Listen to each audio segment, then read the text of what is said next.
You're a more interesting dork, though. I do my best.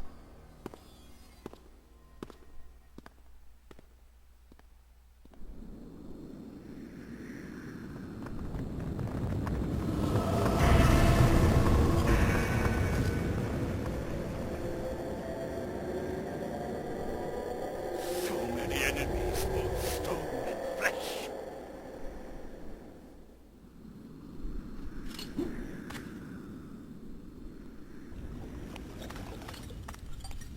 I won't lift a finger! I will destroy you with my mind! Pff, not if I do it first. Bonk. It is funny that I was sort of right, though. We do keep dropping him into the drink over and over. Yeah. So, this guy, Mr. Magnus, it's not even a spoiler what his name is. Who cares? He likes to try to kill you with immolation. This ability will track you, and eventually it may insta-kill you. I don't remember. It does a hell of a lot of damage, if I remember correctly. The key is, once it starts tracking you, or a little bit before, you run behind one of these statues, and it absorbs it, takes the full damage, and you have to be in a very specific spot. If you're too close or too far, you'll take damage from the fire blast, even though you're behind the statue. So it's like right here, on like right a little bit above the cross part. Not my friend! God, I love how he runs.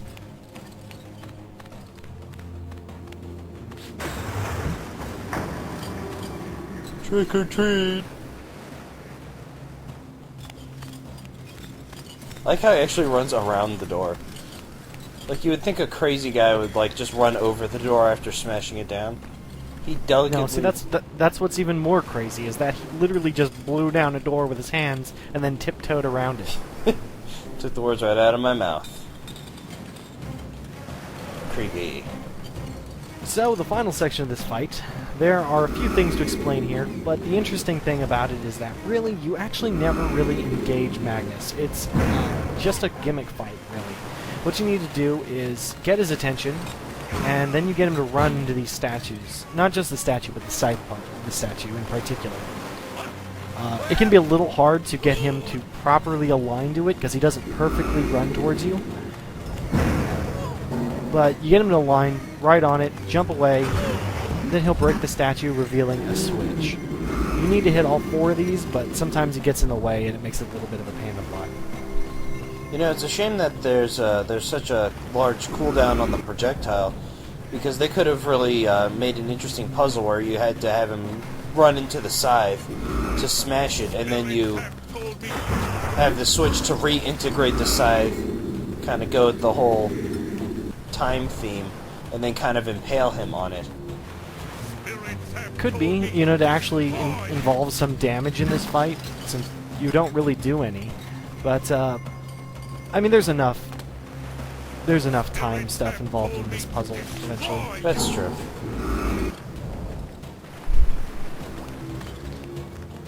So, if he'll come over here, we can get this one down. Over here, dumbass. What? There we go. So the interesting thing about this is that... Wow, am I too close? Yeah, I was too close. So the interesting thing about this is he will charge you randomly regardless of if you hit him or not. Basically hitting it up, see, for example, like that. But hitting him does actually trigger it faster. So if you do want to, like, you think you're in proper position, you can just hit him with a bolt and he'll come at you. Now the downside is you can stuck on rocks and dumb crap like that. This area is just full of stuff.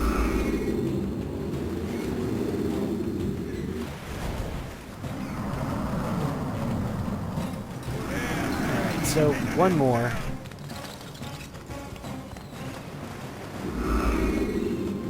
What the hell? Here I don't realize that I've already done this statue. So in case you haven't noticed, what happens when you do a switch is the statue's arms will open up a little bit. Normally they're grabbing that scythe part, and once they're switched, their hands open up. This is incredibly difficult to see, especially if you're trying to manage the fight against Magnus at the same time. So you can kind of lose track of which ones you've switched and which ones you haven't, especially if you're trying to get him out from behind rocks and actually get this puzzle over with. So it can require a little bit of finagling around.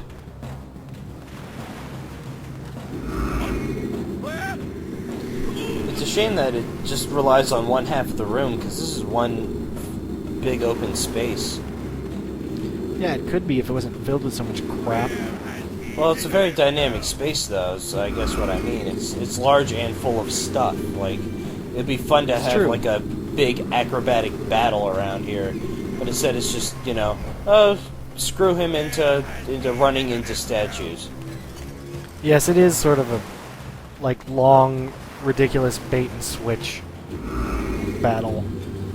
And you don't ever attack that's it. what I remember. Now, just in case you're curious, the bar on the right will actually go down to 0, and if you do so, he doesn't die, nothing happens. You cannot kill him by defeating him, which is strange. And an awkward sentence at the same time. So, here is another, well, I guess the final instance, where I totally have no idea which switch is not done. Because if you look at that, the giant pauldrons on those guards look like hands. So here I'm like, oh, no, I guess it wasn't that one, it was this one. And really, it requires a lot of attention to notice that kind of crap. Attention you don't have to afford usually when you're trying to fight a boss fight. Yeah, when you're already trying to deal with it, dodging his attacks, like simple things like that just kind of go out the window. And of course, look who it is, the big douche himself, the supreme douche of the universe that isn't John Edwards. Or Skeletor. Good old Mobius. Skeletor, yes. Good old Mobius is here, and I guess it really makes sense, considering all the time-based elements in this area. Like, who else would make an eternal hellish prison where people try to purify themselves? That kind of does fit Mobius's MO. B-I-U-S. Which is basically being a dick.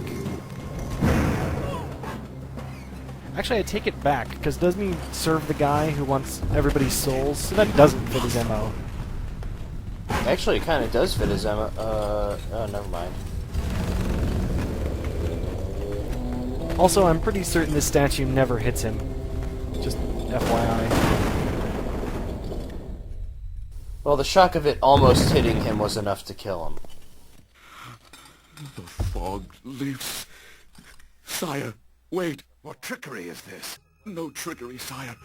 I am your servant once again. Your champion. Pathetic wretch. I have no Magnus. Could it be? It is I, sire. How is this possible? Here, in this cursed place, was my finest warrior. The Sarafan had fallen before him by the score. Together, he and I were invincible. Until Magnus, the traitor. Is this your reward for betraying me to the Sarafan Lord? Sire, I did not... You left my camp in the night to join with my enemy, like all the others. Sire, no. I wanted only to serve you. I thought in my pride I would strike a blow that would end the war. I went to kill the Sarafan Lord, alone. I was your champion. You never returned. I failed you. I tried to kill him. Even now I cannot remember how he defeated me.